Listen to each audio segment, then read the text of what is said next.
Salut les fans de foot, bienvenue sur la chaîne Shérif du foot.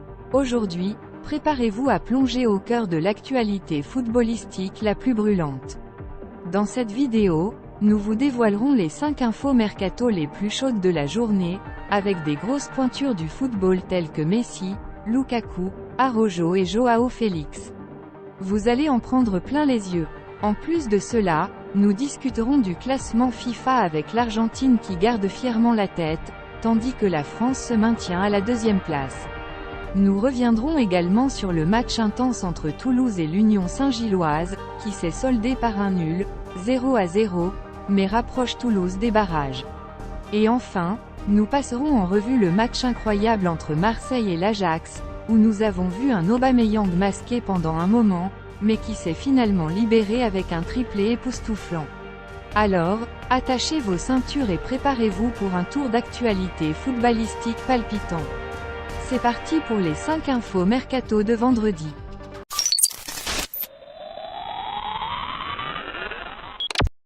Dans l'actualité du mercato du jour, plusieurs informations ont été rendues publiques.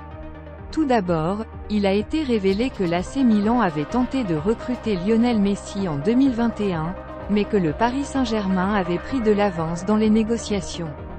De plus, Filipe Luis, ancien joueur de l'Atlético Madrid et de Chelsea, a annoncé qu'il envisageait de mettre un terme à sa carrière professionnelle à l'âge de 38 ans. Quant à Romelu Lukaku, qui est actuellement en prêt à la Roma en provenance de Chelsea, aucune décision n'a encore été prise concernant son avenir.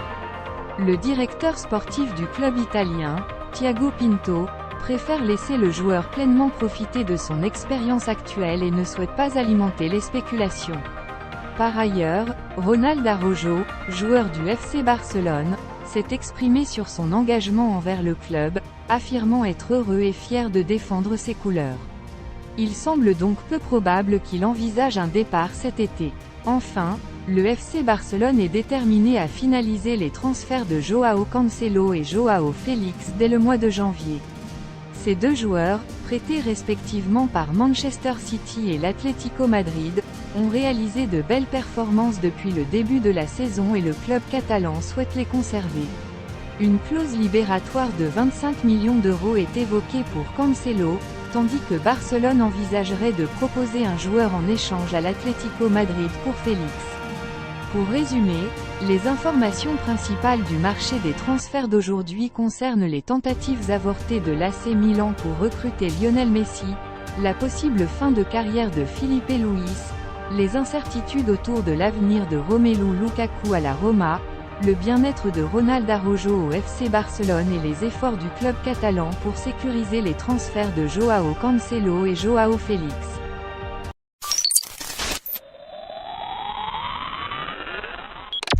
L'équipe argentine est toujours incontestablement la meilleure équipe du monde selon le classement FIFA. Après avoir remporté la Coupe du Monde en 2022, l'équipe menée par Lionel Messi continue d'impressionner et de dominer le football international. Malgré une défaite en finale de l'Euro précédent face à la France, l'Argentine conserve sa première place grâce à sa performance régulière en qualification pour le Mondial 2026.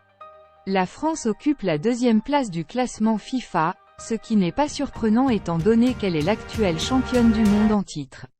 Malgré quelques résultats décevants lors des matchs de novembre, notamment un match nul contre la Grèce, l'équipe française reste l'une des meilleures du monde et est toujours considérée comme un sérieux prétendant aux titres internationaux.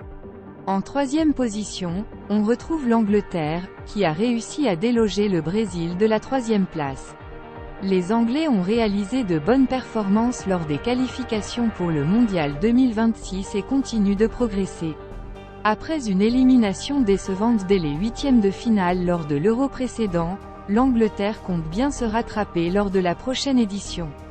Le reste du top 10 est composé de la Belgique, du Brésil, des Pays-Bas, du Portugal, de l'Espagne, de l'Italie, de la Croatie et de l'Allemagne. Ces équipes font partie des favorites lors des compétitions internationales et sont toujours redoutées par leurs adversaires. Du côté du continent africain, c'est le Maroc qui est la meilleure équipe classée au 13e rang mondial. Demi-finaliste de la dernière Coupe du Monde, le Maroc continue de progresser et d'impressionner sur la scène internationale. Avec des joueurs talentueux et un parcours solide lors des qualifications, les Lions de l'Atlas seront à surveiller lors de la prochaine Coupe d'Afrique des Nations. En conclusion, le classement FIFA confirme la suprématie de l'Argentine au sommet du football mondial. La France et l'Angleterre complètent le podium et confirment leur statut de meilleures équipes du monde. Alors que de nombreuses compétitions internationales approchent, ce classement permet de se faire une idée des forces en présence et des équipes à surveiller dans les mois à venir.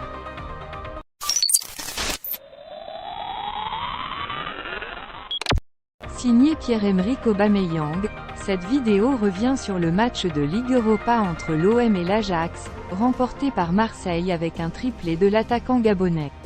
Malgré sa performance exceptionnelle, Aubameyang a célébré ses buts avec retenue pour montrer qu'il était affecté par les sifflets de ses propres supporters ces dernières semaines. Cependant, cette vidéo souligne que cette victoire pourrait marquer le début d'une période fructueuse pour Aubameyang.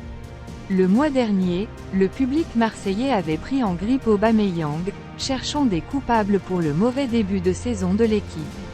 Par conséquent, il n'était pas surprenant qu'il ne montre pas beaucoup d'enthousiasme après son premier but sur penalty, affichant un visage fermé et regardant vers le ciel. Malgré le soutien de son entraîneur et de ses coéquipiers, Aubameyang a admis qu'il avait mal vécu cette situation. Cependant, il a ensuite marqué un superbe but en ciseaux, donnant l'avantage à l'OM pour la troisième fois dans le match. Même si le stade était en effervescence, sa célébration est restée mesurée. Aubameyang a expliqué qu'il avait discuté avec ses coéquipiers du match d'Arsenal contre Lens, où un but similaire avait été marqué, et avait demandé à son coéquipier Amin Harit de centrer au deuxième poteau. L'instinct et un retourné acrobatique ont alors fait le reste. Dans les dernières minutes du match, alors que l'OM avait été une fois de plus rejoint au score malgré sa supériorité numérique, Aubameyang a failli provoquer de la frustration chez les supporters en envoyant un centre trop long. Heureusement, le gardien adverse a relâché le ballon, entraînant un penalty. Aubameyang l'a transformé, marquant ainsi son second triplé de la soirée. Cette fois, il a célébré avec un salto et un large sourire, sous les acclamations de ses coéquipiers. Malgré ses performances exceptionnelles en Ligue Europa, en tant que meilleur buteur de la compétition, Aubameyang sait qu'il sera surtout jugé sur ses performances en Ligue 1, où il n'a marqué qu'un seul but jusqu'à présent. Il espère que les autres buts viendront bientôt et que ses performances aideront l'OM à améliorer sa position en championnat. En tout cas, ses coéquipiers ne sont pas surpris par ses prouesses, affirmant qu'il fera la différence pour l'équipe.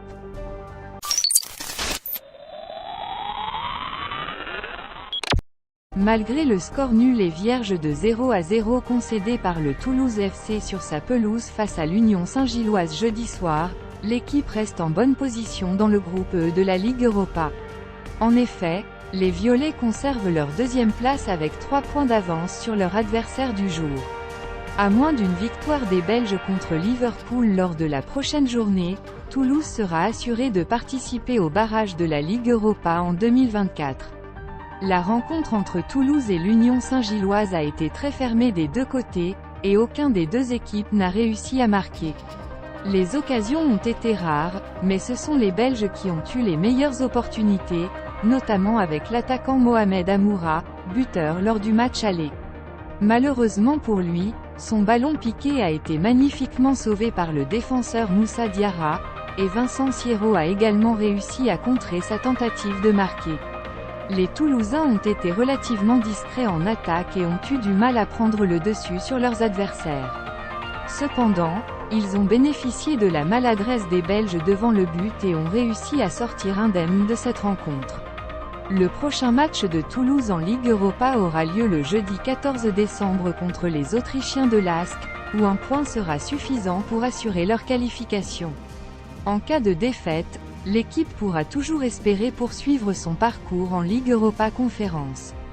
Et voilà, chers amis, nous voici déjà arrivés à la fin de cette vidéo passionnante consacrée à l'actualité brûlante du monde du football. J'espère sincèrement que vous avez pris autant de plaisir que moi à décortiquer les dernières nouvelles, les résultats et les développements les plus marquants de ce sport qui nous fait vibrer. N'hésitez surtout pas à partager votre avis éclairé dans la section des commentaires. Les sujets que nous avons abordés aujourd'hui ne sont que le sommet de l'iceberg, et je suis toujours curieux de connaître ceux qui titillent votre intérêt et suscitent votre passion.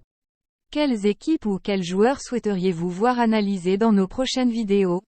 Vos suggestions sont plus que bienvenues. Je tiens à vous informer que de nombreuses surprises et de fructueuses analyses vous attendent dans les jours à venir. Pour ne rien manquer de notre contenu footballistique, abonnez-vous à notre chaîne et activez la petite cloche pour recevoir des notifications en temps réel. En attendant, prenez grand soin de vous, mes chers fougueux supporters de foot, et rappelez-vous toujours de la magie que le football apporte à nos vies. Restez connectés et ne manquez pas nos prochaines vidéos qui promettent d'explorer de nouvelles facettes passionnantes de ce sport universellement aimé. D'ici là, vivez et respirez football, et je vous dis à très vite sur Shérif du Foot.